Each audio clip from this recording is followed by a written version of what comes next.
बिस्मिल्लाहिर्रहमानिर्रहीम। Welcome to research pedia channel. दोस्तों, आज की इस वीडियो में मैं आपको रिसर्च पेपर, रिसर्च प्रोजेक्ट और थीसिस का डिफरेंस समझाऊंगा। उम्मीद करता हूं कि आप लोगों ने चैनल को सब्सक्राइब कर लिया होगा और मज़ीद वीडियोस जो हैं उसके लिए चैनल को लाइक भी करते होंगे और कमेंट भी करते होंगे। तो चलिए आज का टॉपिक स्टार्ट करते हैं कि एक रिसर्च प्रोजेक्ट में, रिसर्च पेपर में और थीसिस में क्या डिफरेंस होता है, क्या फ़र्क होता है, कैसे हमें पता चलता है कि ये हम रिसर्च पेपर कर रहे हैं या रिसर्च प्रोजेक्ट कर रहे हैं या थीसिस कर रहे हैं। उनकी लेंथ में, नंबर ऑफ़ वर्ड्स का, ठीक है, नंबर ऑफ़ हेडिंग्स का क्या फ़र्क होता है। ये वीडियो बेसिकली उन लोगों को मद्देनज़र रखकर बनाई गई है जो रिसर्च पहली बार कर रहे हों, चाहे वो प्राइमरी डाटा रिसर्च कर रहे हैं, सेकेंडरी डाटा रिसर्च कर रहे हैं। उनके कोर्स में जो है वो research project as a compulsory credit arts subject के तौर पर मुतारिफ़ करवाया गया है। और आजकल जो पैटर्न चल रहा है तमाम यूनिवर्सिटीज़ में वो ये कि BS लेवल से ही रिसर्च सिखाई जाती है, पढ़ाई जाती है, ठीक है, और 3 क्रेडिट आवर्स या 6 क्रेडिट आवर्स का बाकायदा प्रोजेक्ट करवाया जाता है जिसे पास करना लाजमी होता है। तो वो सारे स्टूडेंट्स जो पहली बार रिसर्च कर रहे होते हैं उन्हें ये बहुत ज़्यादा कन्फ्यूजन होती है कि how we would define the difference between research paper, research project and thesis. तो इसको मैंने थोड़ा सा अपने पर्सनल एक्सपीरियंस की बेस पे डिज़ाइन किया है इस डिफरेंस को, ताकि आप लोगों को मज़ीद क्लैरिटी हो सके। सबसे पहले तो मैं यहाँ पर तीनों को मैंने डिफ्रेंशिएट किया हुआ है on the basis of their point of differences. सबसे पहले वर्ड लिमिट का डिफरेंस है, ठीक है। आप अगर A कैटेगरी का पेपर लिख रहे हैं, मींस बहुत अच्छा पेपर लिख रहे हैं, ठीक है, तो उसकी जो नॉर्मल लेंथ कंसिडर होती है वो 7500 से 10,000 वर्ड्स तक की होती है। मतलब ये जर्नल टू जर्नल भी वेरी करता है। बाज़ जर्नल्स की रिक्वायरमेंट होती है कि वो 5,000 6,000 वर्ड्स का, 7,000 वर्ड्स का एक नॉर्मल पेपर रिक्वायर्ड कर रहे हैं। कुछ अच्छे जर्नल जो होते हैं वो भी कम लेंथ का पेपर जो है वो रिक्वायर्ड कर रहे होते हैं, ठीक है। तो ये मेरे पर्सनल एक्सपीरियंस की बेस पे है कि मैंने कुछ जर्नल्स को देखा था कि वहाँ पे 7 से 7,500, 8,000 वर्ड्स, 9,000 वर्ड्स, बाज़ में 10,000, बाज़ में 15,000 वर्ड्स की भी लेंथ जो है वो अलाउ होती है। तो मैं ऐसे पेपर्स को A category paper on the basis of length जो है वो कंसिडर करता हूँ। इसमें इम्पैक्ट फैक्टर जर्नल्स के भी पेपर आ जाते हैं, HEC recognize category like X और W वो भी आ जाते हैं। दूसरी कैटेगरी है जिसको हम B कैटेगरी पेपर कहते हैं। ये एक नॉर्मल लेंथ का पेपर होता है जिसकी लेंथ 3500 से 5500 वर्ड्स तक की हो सकती है। बहुत सारे इम्पैक्ट फैक्टर जर्नल भी यही लेंथ रिक्वायर्ड कर रहे होते हैं, लेकिन क्योंकि इसमें number of tables, number of words ये कम होते हैं तो मैं इसको B कैटेगरी पेपर काउंट करता हूँ। अच्छा, आप लोग जो BS लेवल पे 6 क्रेडिट आवर्स का प्रोजेक्ट करते हो उसमें जो वर्ड्स की लिमिट होती है वो कम से कम 10,000 और ज़्यादा से ज़्यादा 15,000 भी हो सकती है, 20,000 भी हो सकती है, 25,000 भी हो सकती है। It depends upon your supervisor कि वो कितनी लेंथ रिक्वायर्ड कर रहे हैं या यूनिवर्सिटी की जर्नल रिक्वायरमेंट क्या है। लेकिन नॉर्मली 10,000 से लेकर 15,000 वर्ड्स तक का BS लेवल का जो रिसर्च प्रोजेक्ट होता है 6 क्रेडिट आवर्स का या 3 क्रेडिट आवर्स का वो बनाया जाता है। उसके बाद जो थीसिस है ये बेसिकली MPhil, मास्टर्स या PhD लेवल पर बनता है, ठीक है। उसमें जो नॉर्मली वर्ड्स की लिमिट होती है MS लेवल पर, MPhil लेवल पर वो 15,000 से 25,000 वर्ड्स की होगी, PhD लेवल पे 25,000 से 1 लाख वर्ड्स तक की होगी। So it depends upon the university, upon the particular university कि वो कितने वर्ड्स की लिमिट आपसे रिक्वायर कर रहे हैं। सो it is my personal experience कि जी इतनी एक नॉर्मल लेंथ होती है, ठीक है। सो ये यूनिवर्सिटी टू यूनिवर्सिटी भी वेरी करती है। अच्छा, उसके बाद जब आप इंट्रोडक्शन सेक्शन बनाते हैं तो एक रिसर्च पेपर के अंदर जो कंपलसरी चीज़ें हैं इंट्रोडक्शन सेक्शन के अंदर वो रिसर्च बैकग्राउंड है, रिसर्च प्रॉब्लम है, रिसर्च ऑब्जेक्टिव है, रिसर्च क्वेश्चन है और रिसर्च सिग्निफिकेंस है। और नॉर्मली जो A कैटेगरी का पेपर होता है उसका इंट्रोडक्शन सेक्शन 1000 से 1250 वर्ड्स तक का की लेंथ का होगा। बी कैटेगरी का जो पेपर है वो 700 से 1000 वर्ड्स तक की लेंथ का होगा, इंट्रोडक्शन सेक्शन ओनली। ठीक है, इसी तरह जब आप रिसर्च प्रोजेक्ट डिज़ाइन करते हैं तो उसमें नंबर ऑफ़ हेडिंग्स बढ़ जाएंगी। ठीक है, उसमें रिसर्च बैकग्राउंड है, रिसर्च प्रॉब्लम है, research objectives, research questions, research significance, motivation of the study, limitation and delimitation of the study and chapter summary. और नॉर्मली जो रिसर्च प्रोजेक्ट में इंट्रोडक्शन सेक्शन होता है उसकी जो वर्ड लिमिट है वो 1500 से 3000 वर्ड्स तक की हो सकती है। बाज़ केसेस में ये 5000 वर्ड्स तक भी जा सकती है। It depends upon the particular requirement of that university, that department or the supervisor.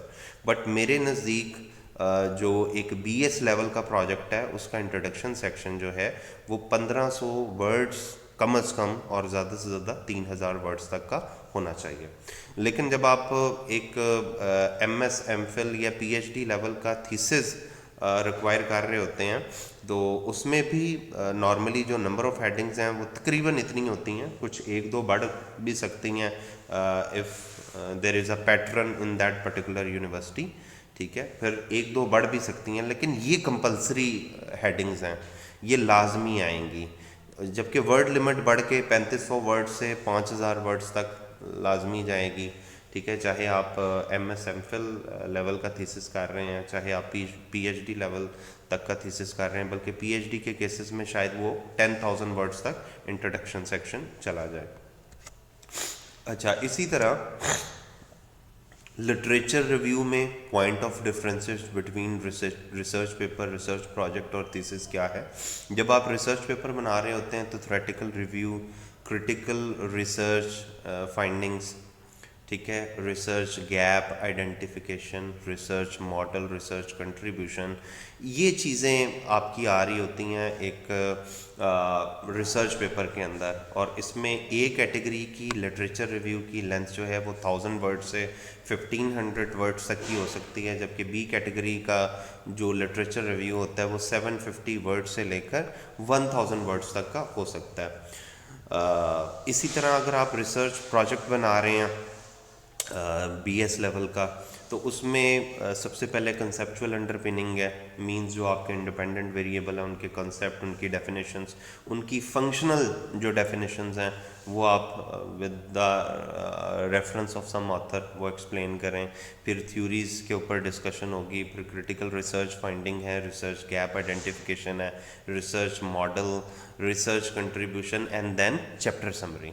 ठीक है जी, और इसमें जो नॉर्मल वर्ड लिमिट है वो 3000 वर्ड से लेकर 5000 वर्ड्स तक हो सकती है रिसर्च प्रोजेक्ट के अंदर इन केस ऑफ लिटरेचर रिव्यू। ठीक है जी, अगर आप थीसिस बना रहे हैं, ठीक है, हेडिंग्स वही रहेंगी, वर्ड्स की लिमिट बढ़ जाएगी। यानी इन केस ऑफ थीसिस, चाहे आप MS MPhil लेवल का थीसिस बना रहे हैं या PhD, थोड़ा बहुत उनमें वर्ड लिमिट का फ़र्क होता है, लेकिन लिटरेचर रिव्यू लिखते वक्त थीसिस के अंदर कम से कम की जो लेंथ है वो 7000 वर्ड्स है और ज़्यादा से ज़्यादा 10,000 वर्ड्स हो सकती है।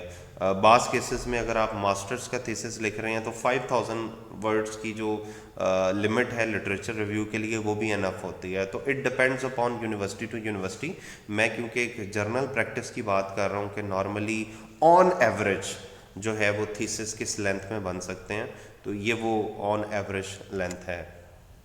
उसके बाद हम आ जाते हैं जी नेक्स्ट जो डिफरेंस है वो मेथडोलॉजी और डाटा एनालिसिस एंड डिस्कशन का डिफरेंस है।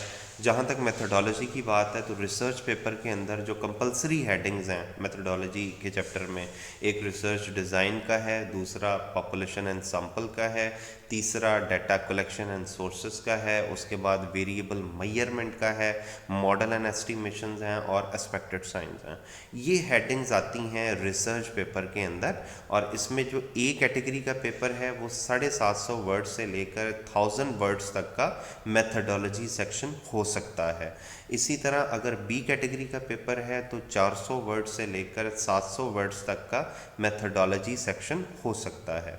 लेकिन जब आप रिसर्च प्रोजेक्ट बना रहे हैं तो उसमें बाकी हेडिंग्स वही रहेंगी, सिर्फ एक चैप्टर समरी की एडिशन हो जाएगी हेडिंग्स के अंदर, और जो वर्ड की लिमिट है वो 1000 से लेकर 2000 वर्ड्स तक की हो सकती है इन case of research project for methodology section. ठीक है, लेकिन अगर आप थीसिस कर रहे हैं नंबर ऑफ हेडिंग्स वही रहेंगी। वर्ड लिमिट जो है वो 1500 वर्ड से लेकर 3500 वर्ड्स तक हो सकती है। इन case of masters thesis 1500 words जो है वो काफ़ी होंगे।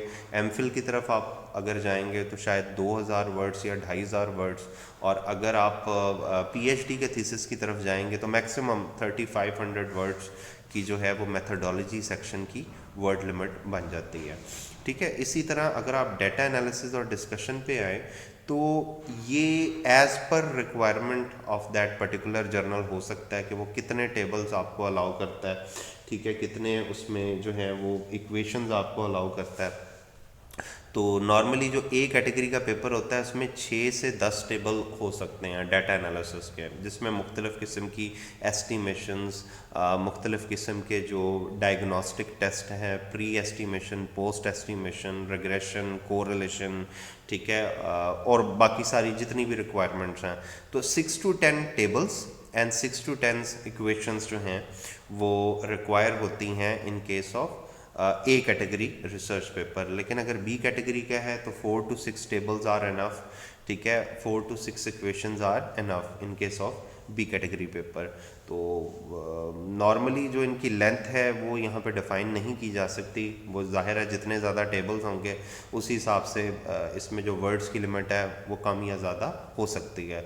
लेकिन नॉर्मली आपको ये बताता चलूँ कि जो अच्छे जर्नल होते हैं वो ये रिक्वायर करते हैं कि हर टेबल के साथ आपकी जो है वो 100 से लेकर 250 वर्ड्स तक की जो लेंथ होनी चाहिए हर टेबल के साथ। इसका मतलब है अगर मैंने ए कैटेगरी का पेपर बनाया है और 10 टेबल हैं तो तकरीबन 2500 वर्ड्स जो है वो एज ए डिस्कशन, इंटरप्रिटेशन, ठीक है, उसके बन जाएंगे। लेकिन अगर फॉर एग्जांपल 4 टेबल हैं तो 4 टेबल्स में अगर 250 वर्ड्स की पर टेबल मैं लिमिट लगाता हूँ तो it's mean 1000 words are enough, ठीक है।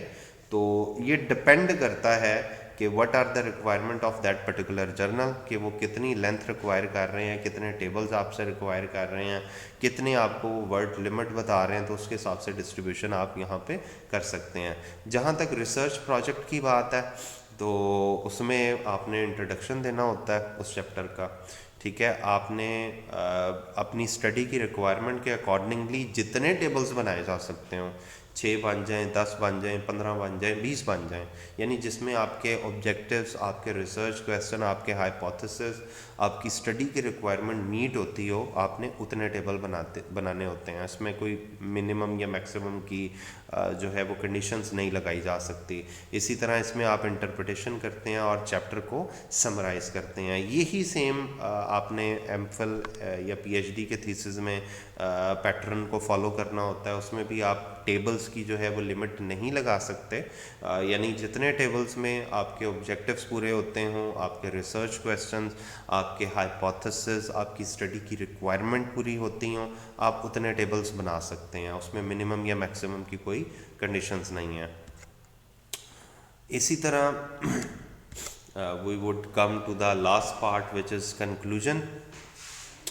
इसमें जब आप रिसर्च पेपर का कंक्लूजन ड्रॉ कर रहे होते हैं तो सबसे पहले तो आपने ऑब्जेक्टिव क्या थे और कैसे अचीव किए गए, इस पे एक ब्रीफ पैराग्राफ आपने लिखना होता है 100 से 150 वर्ड्स तक का।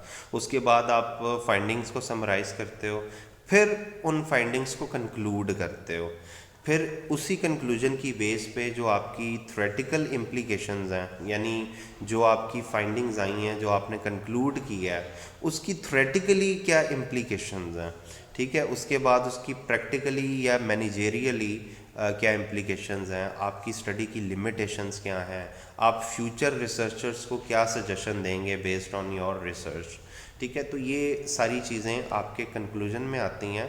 और ए कैटेगरी का जो कंक्लूजन होता है वो 5000 से 1000 वर्ड्स तक का हो सकता है, जबकि बी कैटेगरी के जो पेपर का कंक्लूजन है वो 350 वर्ड्स से लेकर 700 वर्ड्स का हो सकता है। ठीक है, इसी तरह जब आप रिसर्च प्रोजेक्ट बना रहे होते हैं तो उसमें भी सबसे पहले आपने एक ब्रीफ पैराग्राफ लिखना होता है कि आपका ऑब्जेक्टिव क्या था, आपने उस ऑब्जेक्टिव को अचीव कैसे किया, उसमें क्या मेथडोलॉजी आपने अडॉप्ट की, क्या मेथड ऑफ एस्टिमेशन आपने अप्लाई किया, ठीक है, कौन कौन सी जो है वो टूल्स एंड टेक्निक यूज़ किए डाटा कलेक्शन के लिए, ठीक है, आपका रिसर्च इंस्ट्रूमेंट क्या था, वगैरह वगैरह। मतलब इसमें थोड़ा सा आपका पैराग्राफ ज़्यादा लेंथ का हो सकता है, नॉर्मली 350 वर्ड्स एटलीस्ट आपका जो brief introduction paragraph in case of research project होना चाहिए।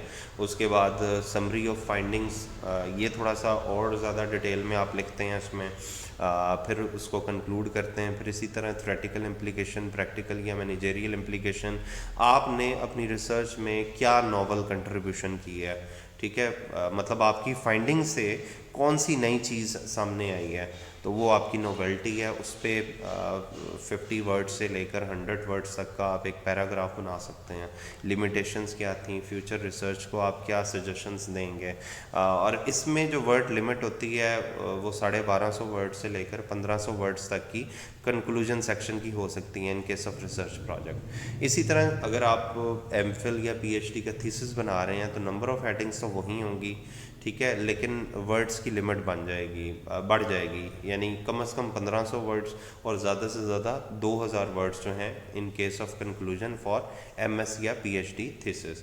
अच्छा जी, references one of the most important thing. ये अक्सर लोग पूछते हैं कि जी कम से कम कितने रेफरेंसेस जो हैं वो हम इंक्लूड करें। अगर आप ए कैटेगरी पेपर लिख रहे हैं तो कम से कम 40 और ज़्यादा से ज़्यादा 60 जो है वो रेफरेंसेस इनफ हैं, ठीक है। ये मैं एक अलग वीडियो में आपको बताऊंगा कि आपने रेफरेंसेस की रेंज को कैसे डिफ़ाइन करना होता है, कौन कौन से ईयर्स के रेफरेंसेस कब कब शामिल करने हैं। इसकी एक अलग वीडियो आपको सिखाई जाएगी, बाकायदा रेफरेंस की लाइब्रेरी बनाना, ठीक है, और किस तरह के रेफरेंसेस को आपको इंक्लूड करना चाहिए अगर आप एक अच्छा पेपर लिखना चाह रहे हैं, तो इसके ऊपर एक अलग वीडियो बनाऊंगा। फ़िलहाल यहाँ पर ये समझ लें कि अगर आप ए कैटेगरी का पेपर लिख रहे हैं तो 40 से 60 तक रेफरेंसेस इनफ हैं। बी कैटेगरी का अगर आप पेपर लिख रहे हैं तो 25 से 35 रेफरेंसेस इनफ हैं, ठीक है। अगर आप रिसर्च प्रोजेक्ट बना रहे हैं बीएस लेवल का तो 50 से लेकर 100 तक आपके रेफरेंसेस जो हैं वो इनफ काउंट होते हैं। और अगर आप एमएस, एमफिल, मास्टर्स या पीएचडी लेवल का थीसिस लिख रहे हैं तो 100+ रेफरेंसेस जो हैं वो बाज़ सुपरवाइज़र रेकमेंड करते हैं। तो it may be based on your supervisors recommendation कि आपको कितने रेफरेंसेस जो हैं वो शामिल करने चाहिए।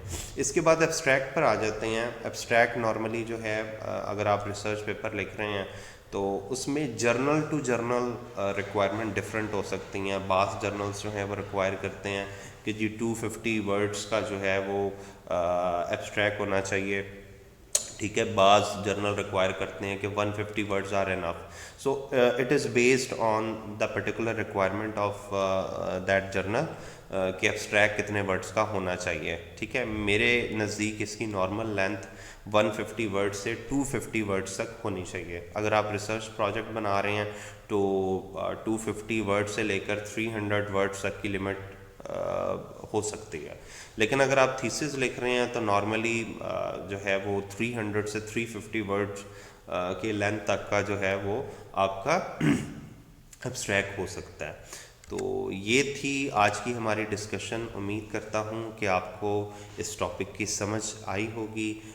मज़ीद वीडियोस के लिए चैनल को लाइक और सब्सक्राइब ज़रूर कीजिएगा और कमेंट्स के ज़रिए अपनी जो सजेशंस हैं वो ज़रूर बताइएगा। अगर आपको वीडियो की जो है वो वीडियो पसंद है टॉपिक समझ आया तो अपने दोस्तों के साथ भी ज़रूर शेयर कीजिएगा। शुक्रिया।